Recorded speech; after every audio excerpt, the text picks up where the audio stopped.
यहाँ पर हम देखते हैं डिस्टेंस से रिलेटेड क्वेश्चन है ये। डिस्टेंस मीटर में बतानी है।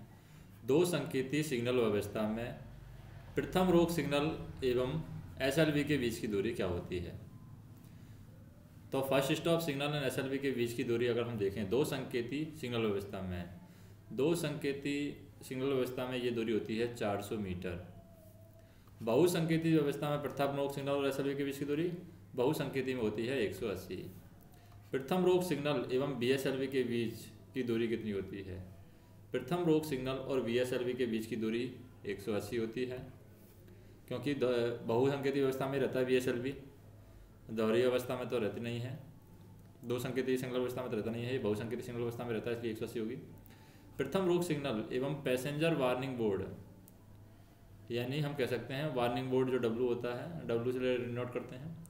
तो प्रथम रोक सिग्नल या पैसेंजर वार्निंग बोर्ड के बीच की दूरी कितनी होती है? तो ये यहाँ पर 1000 मीटर, वार्निंग बोर्ड भी यहाँ पर 1000 मीटर पहले लगाया जाता है प्रथम रोक सिग्नल से पहले। फिर प्रथम रोक सिग्नल और goods warning board, goods warning board है ये 1400 मीटर पहले लगाया जाता है, यानी 1000 मीटर पहले एक सिग्नल लगाया जाएगा। फिर 400 मीटर पहले गुड्स, इसके पैसेंजर वार्निंग बोर्ड से 400 मीटर पहले, जैसे यहाँ पर प्रथम रोक सिग्नल है तो यहाँ पर वार्निंग बोर्ड लगाया जाएगा 1000 मीटर पर, और इससे 400 और ले लेंगे तो 1400 मीटर पर लगाया जाएगा गुड्स वार्निंग बोर्ड। फिर है प्रथम रोक सिग्नल एवं AEWS बोर्ड के बीच, प्रथम रोक सिग्नल और AEWS के बीच में, बोर्ड के बीच में जो दूरी होती है वो होती है 1800। स्टेशन मास्टर कार्यालय एवं दृष्टा परीक्षण लक्ष्य के बीच दूरी कितनी होती है? स्टेशन मास्टर का कार्यालय और दृष्टा परीक्षण लक्ष्य जो होता है VTO, उनके बीच की दूरी की बात करें, उनके बीच की दूरी होती है 180। प्रथम रोक सिग्नल और कुहासा संकेतक खंभे के बीच की दूरी, प्रथम रोक सिग्नल और कुहासा जो लगाया जाता है, फॉग वाला लगाया जाता है, उनके बीच की दूरी कितनी होती है? 270 होती है कुहासा वाले की, यानी फॉग सिग्नल पोस्ट को हमें याद रखना है, फॉग सिग्नल पोस्ट को 270 से रिलेटेड करना है। प्रथम रोक सिग्नल और फॉग सिग्नल पोस्ट के बीच में दूरी होती है 270 मीटर। प्लेटफॉर्म का सिरा एवं D क्लास स्टेशन बोर्ड के बीच, प्लेटफॉर्म का जो सिरा होता है और D क्लास स्टेशन बोर्ड के बीच की दूरी कितनी होती है? ये होती है 500 मीटर। प्लेटफॉर्म का सिरा एवं D क्लास स्टेशन बोर्ड के बीच की दूरी 500 मीटर।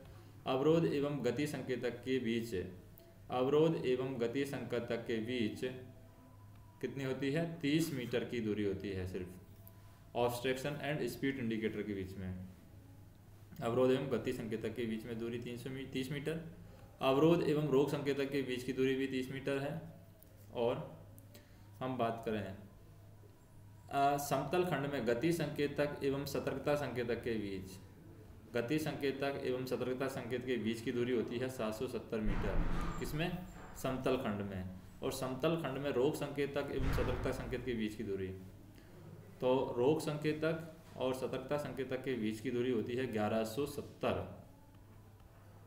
यानी हम कह सकते हैं इस तरीके से कि ये हमारा प्रथम रोक सिग्नल है, फर्स्ट स्टॉप सिग्नल।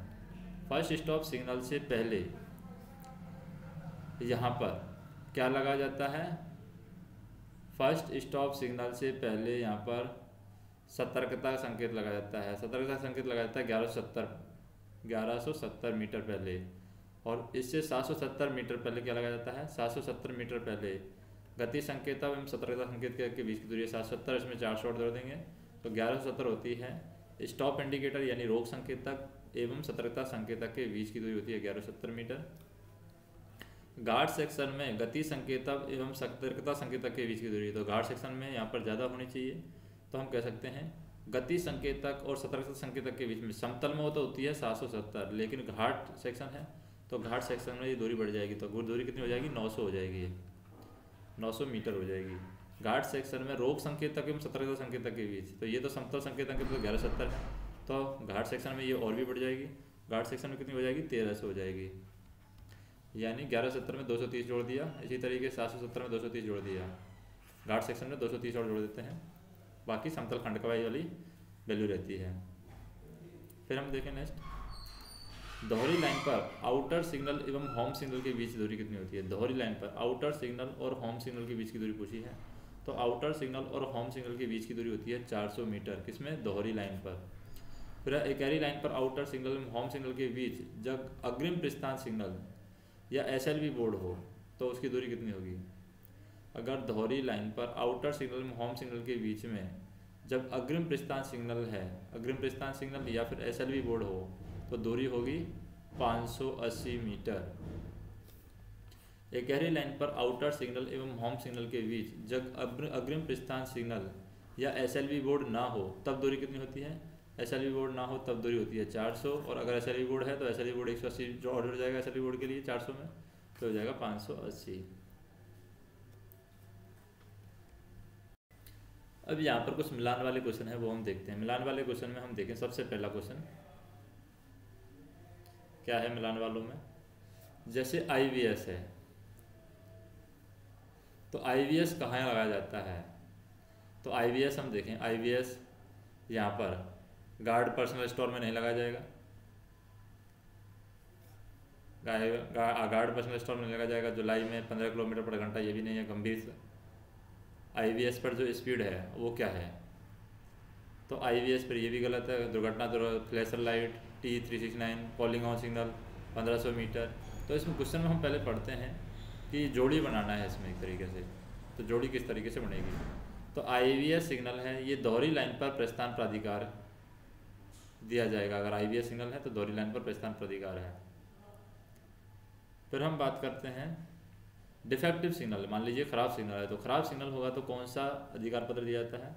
खराब सिग्नल होता है तो हम देते हैं 3693V, T3693V खराब सिग्नल होने पर देते हैं, खराब सिग्नल को पार करने के लिए। अंतिम रोक सिग्नल का ऑफ होना, अंतिम रोक सिग्नल मान लीजिए ऑफ हो रहा है, इसका मतलब क्या है। अंतिम रोक सिग्नल ऑफ होना मतलब दोहरी लाइन पर प्रस्थान प्राधिकार दे दिया गया है। और IVS है ये, IVS वाला ये क्या है, IVS वाले की बात करते हैं हम। IVS वाला ये क्वेश्चन करता है, IVS वाला है, IVS है ये होम सिग्नल के रूप में दिया जाता है, यानी IVS हमारा होम सिग्नल की तरह काम करता है। होम सिग्नल और अंतिम सिग्नल भी होता है, फर्स्ट स्टॉप सिग्नल भी होता है IVS, तो ये सही है। और दूसरा हम देखें ये गलत है, दोहरी लाइन पर प्रस्थान प्राधिकार। दोहरी लाइन पर प्रस्थान प्राधिकार है ये हम कह सकते हैं कि अंतिम रोक सिग्नल का ऑफ होना दोहरी लाइन पर प्रस्थान प्राधिकार होगा। और ख़राब सिग्नल की बात करें, ख़राब सिग्नल के लिए हम देते हैं T369V। फिर है 10 पटाखे। 10 पटाखे हैं ये कहाँ पर होते हैं, 10 पटाखे होते हैं गार्ड के पर्सनल स्टोर में 10 पटाखे होते हैं।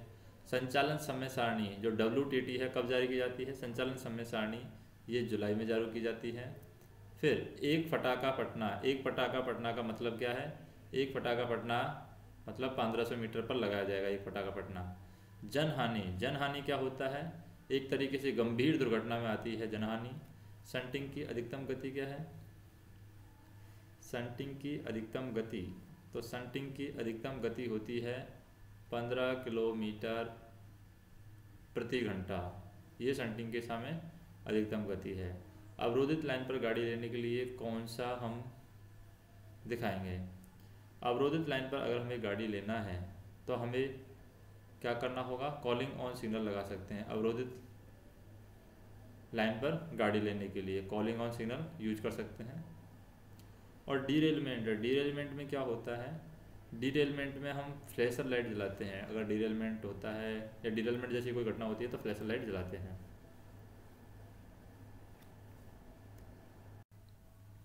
अब यहाँ पर हम देखते हैं जैसे कि अवरोधित लाइन पर हमें गाड़ी लेनी है। अवरोधित लाइन पर गाड़ी लेने का प्राधिकार पत्र कब दिया जाता है, तो अवरोधित लाइन पर गाड़ी लेने का प्राधिकार पत्र दिया जाता है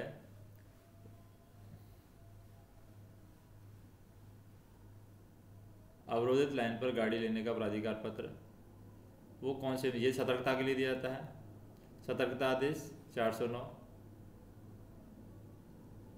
और मानक आई अंतरपासन, स्टैंडर्ड फर्स्ट इंटरलॉकिंग क्या है, स्टैंडर्ड फर्स्ट इंटरलॉकिंग में क्या जलाते हैं हम, स्टैंडर्ड फर्स्ट इंटरलॉकिंग में हम देख सकते हैं कि ये यहाँ पर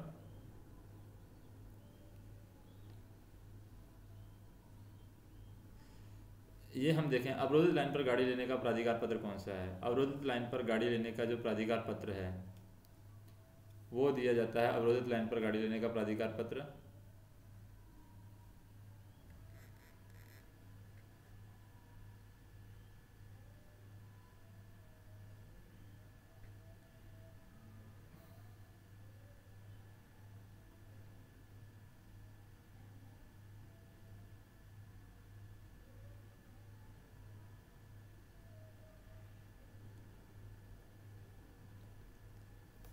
अवरोधित लाइन पर गाड़ी लेने का प्राधिकार पत्र हम देखते हैं। अवरोधित लाइन के लिए यहाँ पर अवरोधित लाइन पर गाड़ी लेने का प्राधिकार पत्र है T509 है, अवरोधित लाइन पर गाड़ी लेने के लिए। फिर स्टैंडर्ड आई इंटर पासिंग, यानी आई इंटर पासिंग में इंटरलॉकिंग जो होता है उसके अंदर स्पीड क्या होती है, इंटरनल आई इंटरलॉकिंग की बात करें, यानी हम कह सकते हैं फर्स्ट इंटरलॉकिंग कह सकते हैं।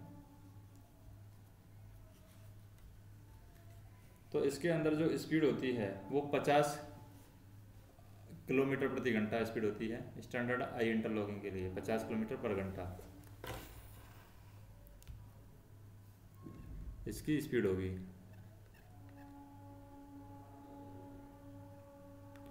फिर नेक्स्ट हम देखें शंटिंग की मैक्सिमम स्पीड क्या है। शंटिंग की मैक्सिमम स्पीड है 15 किलोमीटर पर घंटा। TSL के दौरान गलत दिशा में जाते समय स्पीड क्या है,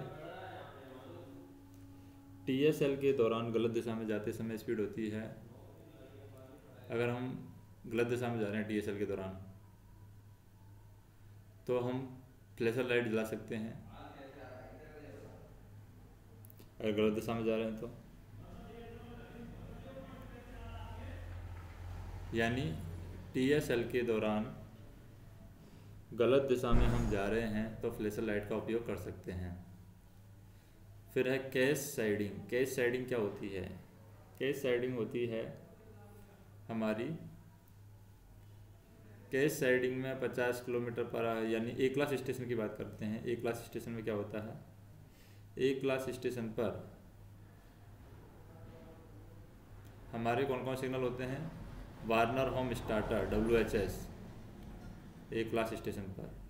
सी क्लास स्टेशन पर वार्नर और होम ही होते हैं सिर्फ। ब्लॉक ओवरलैप होता है 180 मीटर का, और सिग्नल ओवरलैप होता है हमारा 120 मीटर का, ये सही है। कैश साइडिंग होती है 80 में 1 का उतार है, ये कैश साइडिंग होगी, 80 में 1 का उतार है, ये हमारी कैश साइडिंग है।